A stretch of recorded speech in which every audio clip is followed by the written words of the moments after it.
Mr. Sibby LeBeau, and he's also known as Eagle Bear.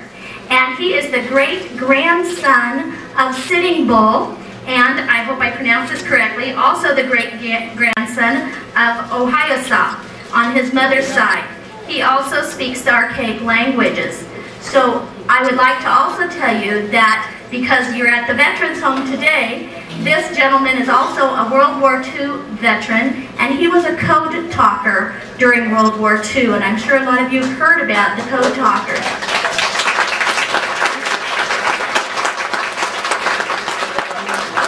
Another thing I learned today is that he is also a Gold Star father. He lost 2 sons in Vietnam. So I would like to introduce to you a great, wonderful guest here to the Veterans Home, Mr. Sibby LeBeau.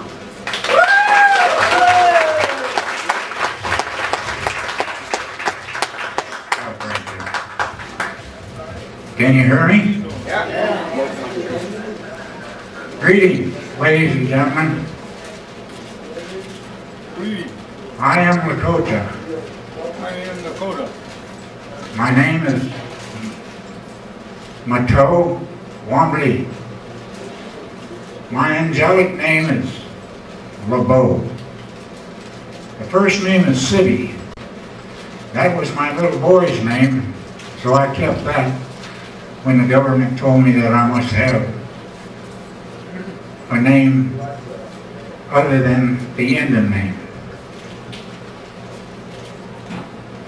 I was raised on Indian Reservation, very remote in South Dakota, which is very remote in itself.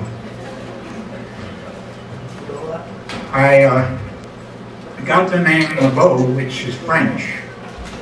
My enemies don't mistake me for French.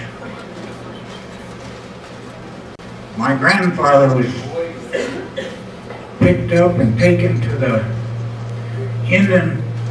government Indian school at Fort Yates, North Dakota. And they told him that since he came from where old man LeBeau had a ferry crossing near the Missouri, across the Missouri rather, not near,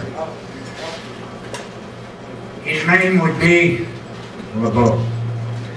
That he couldn't keep his Indian name, nor could he speak his language. So he had to learn English. He didn't learn it very well, but he could say a few words. He probably went to the 4th grade there at that particular school. Then he hid out on the reservation in the woodlands and then on the prairie. He was like a little rabbit. They probably couldn't catch him, you know.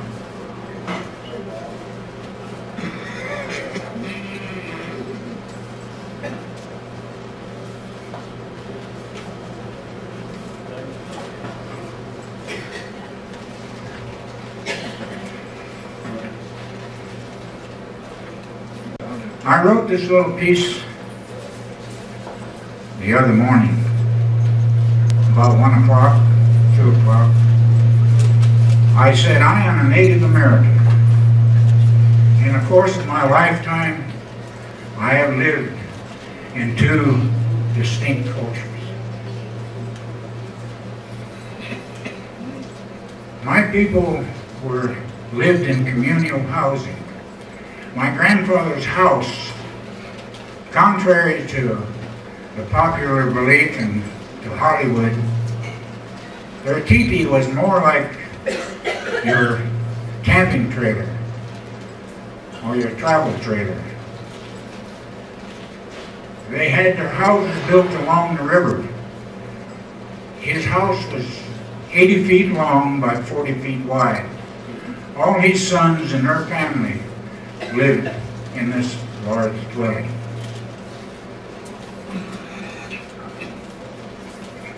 The sleeping compartments was separated by bulrush reeds made into blankets. And sometimes they used the buffalo skin, which was tanned to the softness of down.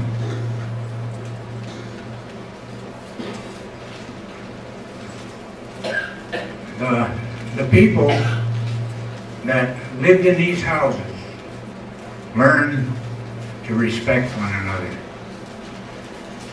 They learned to love one another. And they learned to live with other people.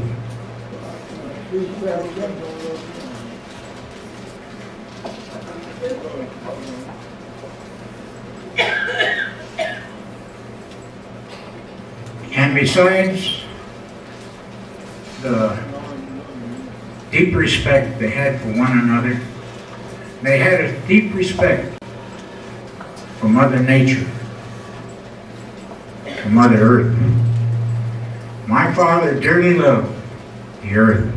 It was his second mother. I remember fishing with him up on the Indian River. In the early morning, I can still see him standing with his hand raised, facing the sun as the sun rose over the river bluffs. He was saying, "Thank you, dear God, thank you." But only he said, "Reconaissance," which means God. We call him the Great Spirit, the Great Grandfather. You call him God. So that's what I call him now, since I've been in this society for 81 years.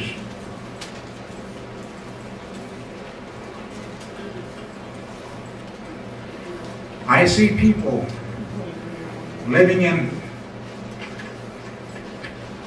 houses much larger than the one my father lived in. They're 100 times more larger. But they don't know that other person in that other compartment or the apartment. They don't know them and they could care less.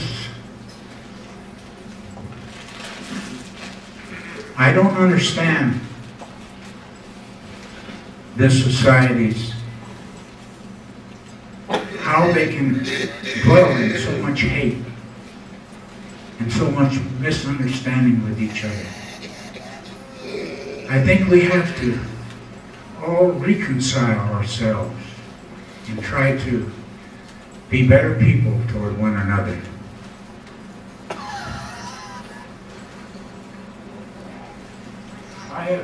I have a prayer that I'd like to, it's an Indian prayer that I translated.